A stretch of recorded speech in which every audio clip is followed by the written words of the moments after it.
Hi hello നമസ്കാരം പുതിയൊരു വീഡിയോയിലേക്ക് സ്വാഗതം. ഇന്ന് ഞാൻ വന്നിരിക്കുന്നത് കല്ലുമ്മക്കായ റോസ്റ്റ് ആയിട്ടാണ്. ചില സ്ഥലത്ത് ചിപ്പി എന്നൊക്കെ പറയും. നാടൻ രീതിയിലാണ് നമ്മൾ ഇന്ന് തയ്യാറാക്കാൻ പോകുന്നത്.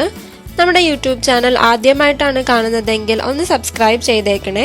കൂടെ അടുത്തുള്ള കുഞ്ഞു ബെൽ ബട്ടൺ കൂടെ ഒന്ന് എനേബിൾ ചെയ്യുക. അപ്പൊ ഞാൻ ഇടുന്ന വീഡിയോസ് ഒന്നും മിസ് ചെയ്യാതെ നിങ്ങൾക്ക് കാണാൻ സാധിക്കും. അപ്പൊ നമുക്ക് വീഡിയോയിലേക്ക് പോകാം. ഇവിടെ ഇതിന്റെ ഷെല്ലൊക്കെ കളഞ്ഞിട്ടാണ് ഞങ്ങൾക്ക് കിട്ടുന്നത്. അപ്പൊ ഞാൻ നന്നായിട്ട് കഴുകി അഴുക്കൊക്കെ കളഞ്ഞെടുത്തിട്ടുണ്ട്. ഇത് കുറച്ച് ചെറിയ കല്ലുമ്മക്കായാണ്. നാട്ടിലൊക്കെ ആണെങ്കിൽ നല്ല വലുത് കിട്ടും. ഇതിപ്പോ കക്കാരച്ചേക്കാളും ഇത്രയും കൂടെ വലുത്, അത്രേ ഉള്ളൂ. ഞാൻ ഇവിടെ ഒരു 250 ഗ്രാമാണ് എടുത്തിരിക്കുന്നത്. ഇനി ഇതൊന്ന് മാരിനേറ്റ് ചെയ്യണം. അതിനുവേണ്ടി 1/2 ടീസ്പൂൺ മഞ്ഞൾപ്പൊടി ചേർത്ത് കൊടുക്കാം, 1 ടീസ്പൂൺ കാശ്മീരി മുളക് പൊടി, 1 ടീസ്പൂൺ കുരുമുളക് പൊടി, 1/2 ടീസ്പൂൺ ഉപ്പ്.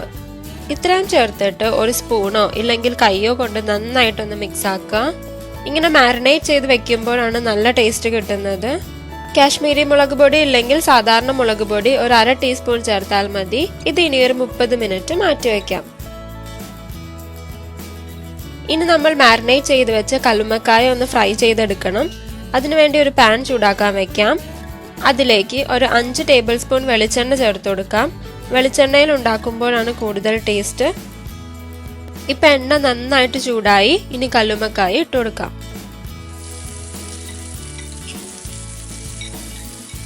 ഫ്ലെയിം ഒരു മീഡിയത്തിൽ വെച്ചാൽ മതി.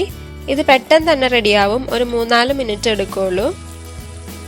പ്രത്യേകം ശ്രദ്ധിക്കണം, ഒരിക്കലും ഇത് ഓവർ കുക്ക് ചെയ്യരുത്.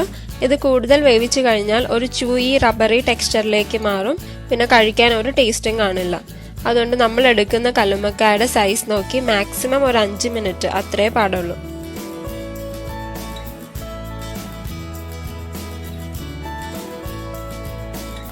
ഇതിപ്പോ റെഡി ആയിട്ടുണ്ട്, നമുക്ക് എടുക്കാം.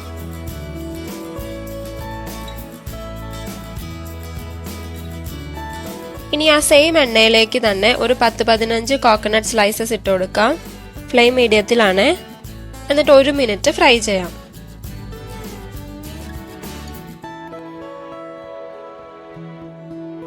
ഇനി ഇതിലേക്ക് ഇഞ്ചി വെളുത്തുള്ളി ചേർത്ത് കൊടുക്കാം. ഒരു ചെറിയ കഷ്ണം ഇഞ്ചിയും ഒരു 6-7 വെളുത്തുള്ളിയും ചോപ്പ് ചെയ്തതാണിത്.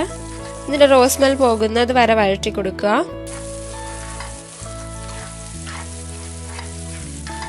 ഇഞ്ചി ആ വെളിച്ചെണ്ണയിൽ കിടന്ന് മൂക്കുമ്പോൾ ഉള്ള നല്ലൊരു മണം വരുന്നുണ്ട്. ഇനി ഇതിലേക്ക് 1/2 ടീസ്പൂൺ പെരിഞ്ജീരകവും 10 കുരുമുളകും കൂടെ ചതച്ചെടുത്ത് ചേർത്ത് കൊടുക്കാം. പെരിഞ്ജീരകം ചേർക്കുമ്പോൾ പ്രത്യേക ഒരു ടേസ്റ്റ് ആണ്.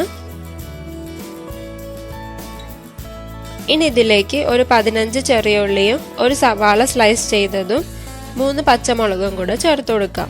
നന്നായിട്ട് വഴറ്റിയെടുക്കാം. ചെറിയ ഉള്ളി മുഴുവനായിട്ട് ഇട്ടാൽ മതി. കുറച്ച് വലുതാണെങ്കിൽ 2ആയിട്ട് കട്ട് ചെയ്തിട്ടാലും മതി. ഇനി നിങ്ങളുടെ അടുത്ത് ഉള്ളി ഇല്ലെങ്കിൽ 2 വലിയ സവാള സ്ലൈസ് ചെയ്ത് ചേർത്താൽ മതി. ആവശ്യത്തിന് ഉപ്പ് കൂടെ ചേർത്ത് കൊടുക്കാം. നമ്മൾ കല്ലുമ്മക്കായയിൽ ഉപ്പ് ചേർത്താണ്. അതുകൊണ്ട് ഈ മസാലയ്ക്ക് വേണ്ടിയിട്ടുള്ള ഉപ്പ് മാത്രം ചേർത്താൽ മതി.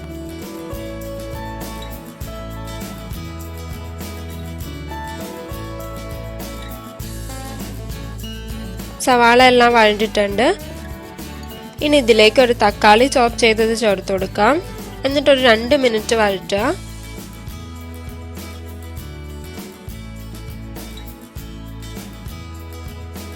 ഇപ്പൊ തക്കാളിയൊക്കെ നന്നായിട്ട് വെന്തിട്ടുണ്ട്. ഇനി പൊടികൾ ആഡ് ചെയ്ത് കൊടുക്കാം. 1/4 ടീസ്പൂൺ മഞ്ഞൾപ്പൊടി, 3/4 ടീസ്പൂൺ മുളക് പൊടി, സാധാരണ മുളക് പൊടിയാണ്, 1/2 ടീസ്പൂൺ മല്ലിപ്പൊടി, 1/2 ടീസ്പൂൺ ഗരം മസാല.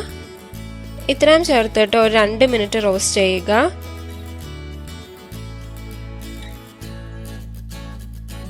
ഇനി നമ്മൾ ഫ്രൈ ചെയ്ത് വെച്ചിരിക്കുന്ന കല്ലുമ്മക്കായ ചേർത്ത് കൊടുക്കാം. നന്നായിട്ട് മിക്സ് ആക്കി കൊടുക്കുക. ഇനി ഇതൊരു 3-4 മിനിറ്റ് എല്ലാം കൂടെ നന്നായിട്ടൊന്ന് റോസ്റ്റ് ആക്കി എടുക്കുക. ഈ സെയിം റെസിപ്പി തന്നെ നിങ്ങൾക്ക് കക്കാരച്ചിയും പ്രോൺസ് ഒക്കെ വെച്ച് ചെയ്യാവുന്നതാണ്.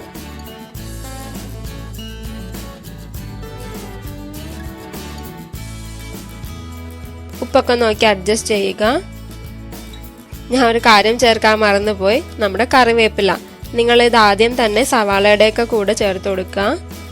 ഓക്കെ, ഇത്രയേ ഉള്ളൂ. അപ്പൊ നമ്മുടെ കല്ലുമ്മക്കായ റോസ്റ്റ് ഇവിടെ റെഡി ആയിട്ടുണ്ട്. നല്ല സ്വാദാണ് ഇത് കഴിക്കാൻ. നിങ്ങൾ ഒരു പ്രാവശ്യമെങ്കിലും ഇത് ട്രൈ ചെയ്ത് നോക്കണം.